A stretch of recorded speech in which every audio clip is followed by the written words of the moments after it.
Higil siya lagi sa pagpigana sa linyador, kaya laging panalo kahit anong motor. Isang susi para manalo ka sa motocross ay kailangan maganda ang iyong throttle. Alam mo ba kung bakit? Dahil pag ikaw ay nagre-rev at hindi ka naka-quick throttle, ito magiging problema sa posture mo.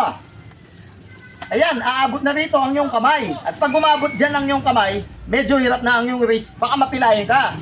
Kaya lamang kapag naka-quick throttle, konting pihit lang, sagad na yung rev. Tapos mababalik mo kaagad para maabot ang preno. Hindi ka tulad nito, abot ka hanggang dyan. Pag quick throttle, konting pihit mo, full rev ka na agad.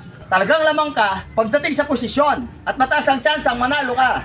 Kaya meron akong sasuggest na magandang uri ng quick throttle. Heto ang very responsive quick throttle. Gawa sa hard aluminum ang casing para kahit semplangan talagang tatagal. Gawa sa makunat na plastic ang kanyang throttle tube para mas madulas i-rev para din nakakangawit. May kasama na rin itong cable, dalawang adjuster para sigurado garantisadong mag-fit sa iyong dirt bike. Kaya ano pang hinihintay mo? Yung link nasa comment section. Ma-order mo to kay Listo Moto para sigurado.